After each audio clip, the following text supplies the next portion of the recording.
In a video last week, we talked about reverse coloring, but I kept getting the same question. How would you do a landscape in reverse coloring? So in today's video, I'm going to show you how easy it is to take these techniques and tweak them to create reverse coloring landscapes. Super fun and easy. I know you will love it.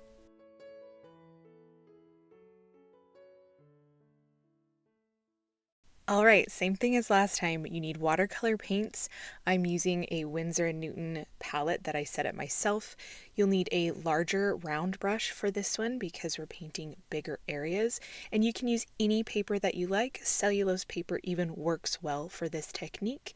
And I am using watercolor pencils by Lyra, but you can use colored pencils, crayons, oil pastels, or just an ink pen. It does not have to be anything specific. It's just the overall technique and whatever makes you happy that's important here.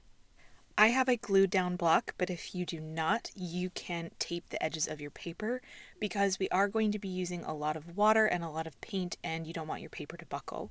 I'm starting with a really quick swipe of clean water across my paper. Nothing very intense. I just want the paper to be wet before I start painting. If you remember from my last video, reverse coloring is the process of putting down the coloring first and then adding the lines and the details later. So usually when we're coloring in a coloring book, the lines are already there for us and we are coloring it in.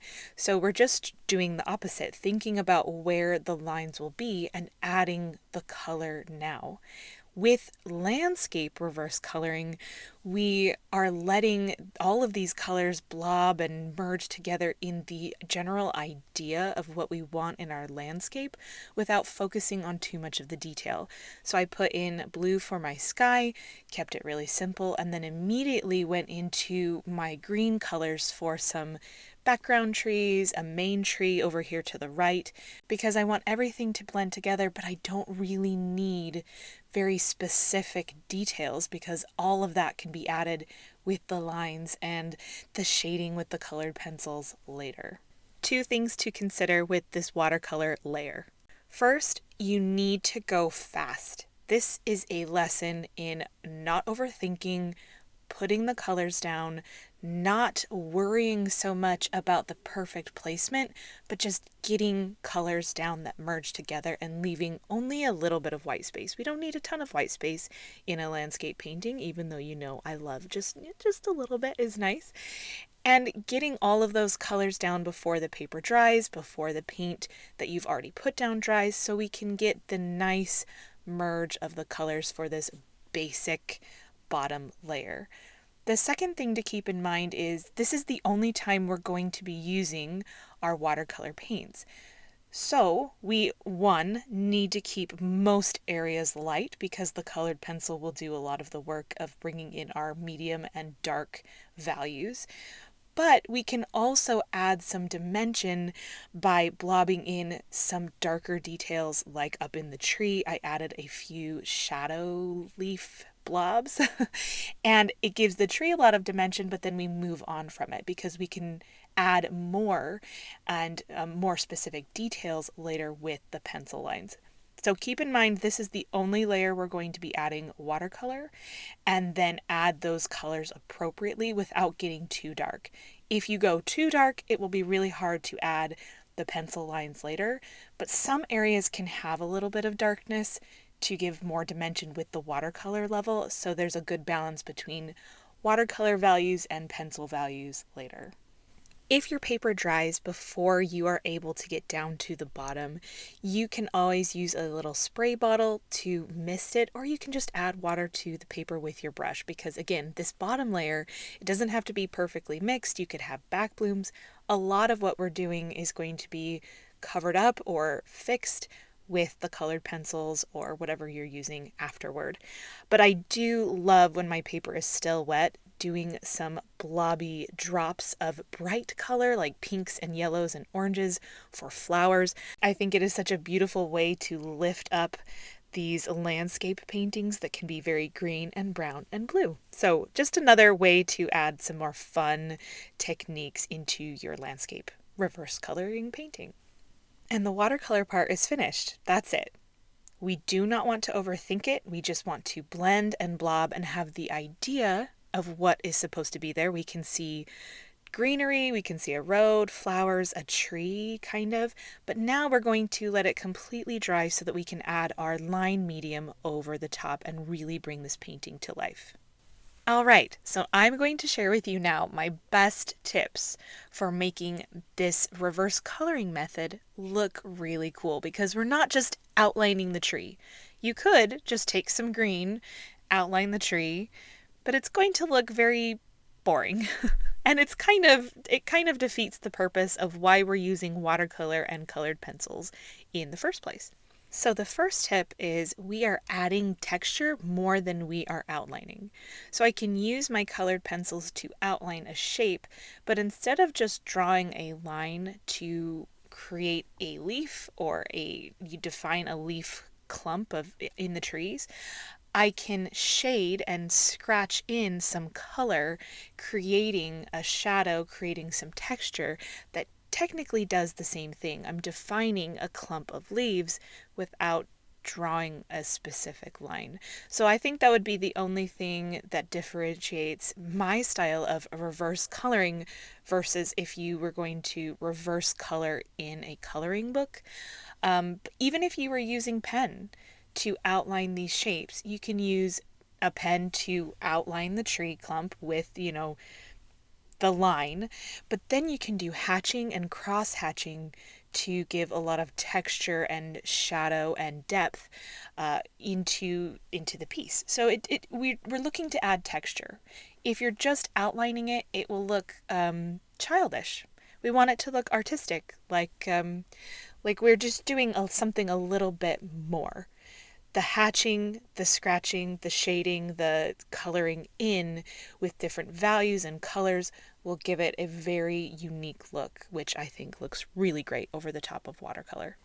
Tip number 2 is about color.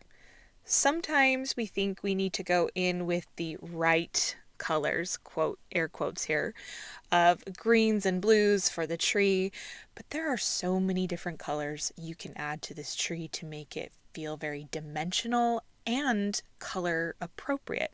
So we can go in with lots of yellows and greens and blues, especially in those shadows, because that feels and looks right. But if you want to make the tree pop, you can start adding some purples in the shadow areas. You could add some reds, because red and green are complementary colors and they work well together to create shadows. So if you're not too familiar with complementary colors are colors generally opposite each other on the color wheel. So that would be yellows and purples, pinks and reds with green, orange and blue. Those colors complement each other, and when they are mixed together, they kind of cancel each other out and turn into browns. And so they can work well together, overlapped, to create shadow colors. And when we're doing this reverse coloring in a spot where there's a lot of green watercolor, I can add some red watercolor pencil over the top to give it a deeper, darker feel than just a darker green or a darker blue would do. So we're going to focus on complementary colors to deepen our shadows, but you can also focus on complementary colors to brighten an area up. For example, around the orange flower, I could add a bright blue, a really light, bright baby blue, and it brightens and lifts that orange up, and it looks very interesting. Or if I had something purple on the paper, I could add a bright yellow next to it in the watercolor pencil, and it would brighten and lift the area. So there's ways that you can play with using complementary colors to deepen and darken, creating deeper shadows and deeper values. And you can use complementary colors next to each other to lift them out, especially if it's the brighter versions of that color. Tip number 3 is not to overdo it. I think this part is really fun. Adding the colored pencil, I could probably do this all day. But the point of having the watercolor underneath is for it to shine through. I feel like I reached a point on the tree where it was balanced. I could see the watercolor, I could see the blendiness of it, and I defined it really well with the colored pencil, and I needed to move on. So now I'm moving on to the flowers, but I want to do the same thing, adding texture in the regular colors, the oranges, the pinks, the reds that are there, and then adding some surprise colors like that baby blue I'm obsessed with. I added some of that on the tree and it looks so good. Adding some deeper purples because we want to have values in our colored pencil layer as well. We talk about values all the time when we're painting with watercolor. Value is the lightness or darkness of a color. So we need light, medium, and dark values within a painting for it to look visually appealing. And we need light values and dark values next to each other so that they pop. Right? It doesn't really work. Our light values don't look light if there's nothing dark next to it. So we're trying to find the balance of keeping our light watercolor layers and then adding our medium and dark values in the colored pencil. So we need both. Don't be afraid to go darker in some spots. We just don't want it to be overwhelming. We want the watercolor to shine through and for the colored pencil to really just accentuate it more than it overtakes it. All right, I have one more tip for you before I put on some music and let you watch the rest of the process. And that tip is to remember to have fun. It's really the most important tip because we are just exploring with color and texture and like figuring out compliments, and it's just for fun. We can do something with this painting or we cannot do something with this painting. Every time we put our brush or pencil down on the paper, we are making progress every single time. There really are no mistakes, just learning opportunities. We learn from everything we do. I do every single day still. I will be learning my process and watercolor for the rest of my life, and that is so exciting that there's always more. There's always something new to learn, and it's a process and it's for fun. So I encourage you to remember that and to have fun, and I will see you at the end of the video.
Thank you so much for being here while we painted this reverse coloring landscape. I hope you learned some great techniques to take with you into your daily practice and how this might be different than painting individual subjects, just a little bit different, but so much fun. Please let me know if you have any questions below, and I will see you in my next video. Bye, guys.